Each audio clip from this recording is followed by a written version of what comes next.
El 10 de mayo de 1940, el teniente británico Ian Roger English observaba el horizonte desde una posición defensiva en la frontera belga. Lo que presenciaría en las siguientes 6 semanas desafiaría todas las suposiciones sobre la guerra moderna. Las fuerzas alemanas, supuestamente inferiores en papel, derrotarían a los aliados en solo 42 días. Francia caería. Los británicos se retirarían desde Dunkerque y Bélgica.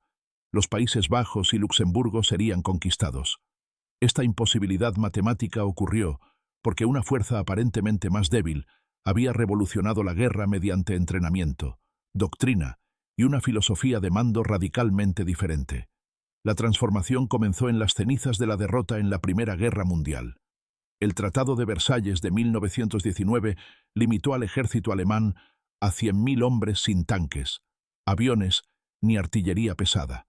El sistema de Estado Mayor, que había guiado a los ejércitos prusianos durante un siglo, fue abolido. La mayoría de las naciones habrían aceptado estas limitaciones, pero Alemania convirtió la restricción en innovación. El general Hans von Seeckt decidió que si solo podían tener 100.000 soldados, serían los mejores del mundo. Cada hombre sería entrenado no solo para su rol actual, sino para posiciones 2 niveles por encima de su rango. Un líder de escuadra sería entrenado para comandar una compañía, un comandante de compañía para dirigir un batallón. Esta filosofía tenía raíces profundas en la tradición militar prusiana, enfatizando algo llamado Auftragstaktik, tácticas de tipo misión.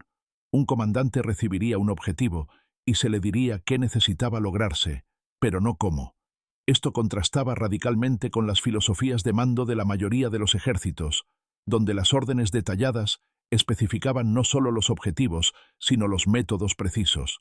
La Auftragstaktik requería confianza y subordinados que pudieran pensar independientemente. Entre 1919 y 1933, incluso bajo las severas restricciones de Versalles, los alemanes realizaron juegos de guerra a una escala sin precedentes.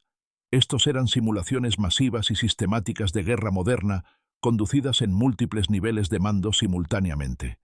Los oficiales alemanes fueron enseñados explícitamente que era mejor tomar una buena decisión inmediatamente que esperar y tomar una decisión perfecta después. En batalla, la vacilación era muerte. Este principio fue inculcado a través de innumerables ejercicios diseñados para crear presión, incertidumbre y caos.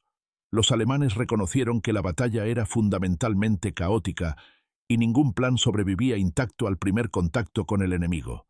Por lo tanto, los oficiales necesitaban sentirse cómodos operando en el caos, tomando decisiones con información incompleta y adaptándose a medida que cambiaban las circunstancias. El arquitecto de la doctrina blindada alemana fue Heinz Guderian, quien sintetizó ideas de teóricos británicos como Fuller y Liddell Hart, con conceptos prusianos de guerra de maniobra. El resultado fue algo que la prensa occidental eventualmente llamaría Blitzkrieg, guerra relámpago.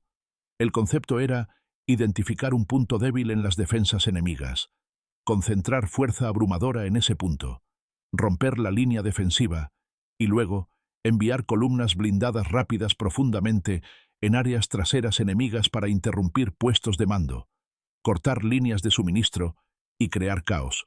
Para 1939, las piezas estaban en su lugar. La Wehrmacht había crecido de 100.000 hombres a más de 3 millones. Había desarrollado sistemas de comunicación por radio que permitían una coordinación sin precedentes. Cada comandante de tanque alemán tenía una radio, mientras que muchas tripulaciones de tanques aliados no tenían ninguna, haciendo la coordinación casi imposible una vez comenzaba el combate. Esta única diferencia tecnológica, combinada con doctrina que la explotaba, creó una ventaja masiva en el tempo del campo de batalla. El 1 de septiembre de 1939, la invasión de Polonia demostró lo que Alemania había construido durante 20 años de preparación sistemática. Las fuerzas alemanas emplearon su doctrina exactamente como fueron entrenadas.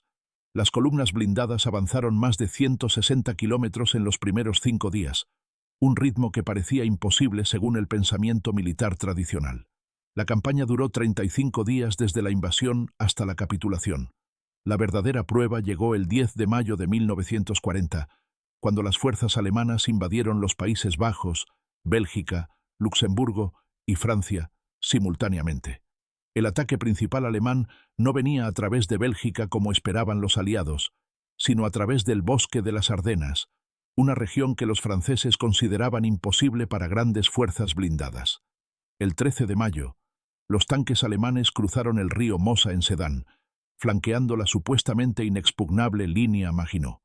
Las columnas blindadas corrieron hacia el Canal de la Mancha, cubriendo distancias en días que la sabiduría militar convencional decía requerirían semanas. La velocidad creó parálisis en las estructuras de mando aliadas. Para cuando los comandantes británicos y franceses recibían informes de posiciones alemanas, esas posiciones estaban desactualizadas. Las fuerzas alemanas ya estaban kilómetros más allá de donde la inteligencia aliada los ubicaba. Esto no fue accidente o suerte alemana. Fue el resultado de décadas de entrenamiento que enfatizaba velocidad de decisión sobre perfección de información. La batalla de Francia no fue ganada por equipo superior. Los tanques alemanes eran en realidad inferiores a los tanques franceses en blindaje y armamento. Los alemanes tenían menos tanques en general. La victoria vino de doctrina, entrenamiento y filosofía de mando. Las fuerzas alemanas concentraron su blindaje en poderosas divisiones Panzer en lugar de dispersarlo. Los comandantes alemanes tomaban decisiones a la velocidad de la batalla en lugar de la velocidad de la burocracia. El mayor tributo a la efectividad alemana vino de sus enemigos después de la guerra. Las instituciones militares estadounidenses y británicas estudiaron los métodos alemanes con intenso enfoque. El concepto de mando de misión se volvió central en la doctrina militar occidental explícitamente porque había demostrado ser tan efectivo. La historia de la efectividad militar alemana en la Segunda Guerra Mundial es una historia sobre preparación, entrenamiento y doctrina aplicados sistemáticamente durante décadas, demostrando que cómo piensa un ejército puede ser tan importante como números y equipo.